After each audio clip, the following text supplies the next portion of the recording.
नमस्कार विद्यार्थी मित्रांनो, चालू घडामोडी 5 जून 2026. आजचा पहिला प्रश्न आहे, कोणत्या देशाने 5 जून 2026 रोजी साजऱ्या केलेल्या जागतिक पर्यावरण दिनाचे यजमानपद भूषविले? पर्याय आहेत ऑस्ट्रेलिया, इंडोनेशिया, अझरबैजान आणि तुर्की. या प्रश्नाचं अचूक उत्तर आहे अझरबैजान. अझरबैजान या देशाने 2026चा जो जागतिक पर्यावरण दिन आहे त्याचे यजमानपद भूषविले आहे, हे लक्षात ठेवा. पुढचा प्रश्न आहे, व्हॅली ऑफ फ्लॉवर हे जे राष्ट्रीय उद्यान आहे ते कोणत्या राज्यात येतं? म्हणजे कोणत्या राज्यातील हिमालय रांगेत व्हॅली ऑफ फ्लॉवर्स हे राष्ट्रीय उद्यान आहे? पर्याय आहेत उत्तराखंड, उत्तरांचल, हिमाचल प्रदेश की आसाम. या प्रश्नाचं अचूक उत्तर आहे उत्तराखंड.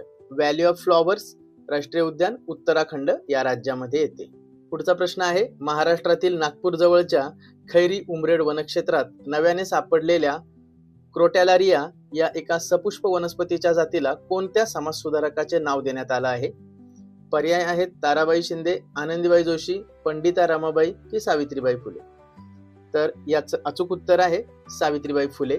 सावित्रीबाई फुले यांचं नाव एका सपुष्प वनस्पतीची जी प्रजाती नुकतीच नवीन सापडलेली आहे त्या प्रजातीला देण्यात आले आहे. पुढचा प्रश्न आहे, कोणत्या ठिकाणी भारताचे पहिले आदर्श सीमागाव विकसित केले जात आहे? आदर्श सीमागाव लडाख, राजस्थान, पश्चिम बंगाल की अरुणाचल प्रदेश. या प्रश्नाचं अचूक उत्तर आहे लडाख. लडाख या ठिकाणी असलेल्या चिमूर या गावाजवळ भारतातील पहिले आदर्श सीमागाव विकसित केले जात आहे. तर हे होते काही प्रश्न चालू घडामोडी 5 जून 2026 यावर आधारित. अशाच व्हिडिओंसाठी आमच्या चॅनलला नक्की सबस्क्राईब करा आणि व्हिडिओ आवडला असेल तर व्हिडिओला नक्की लाईक करा. धन्यवाद.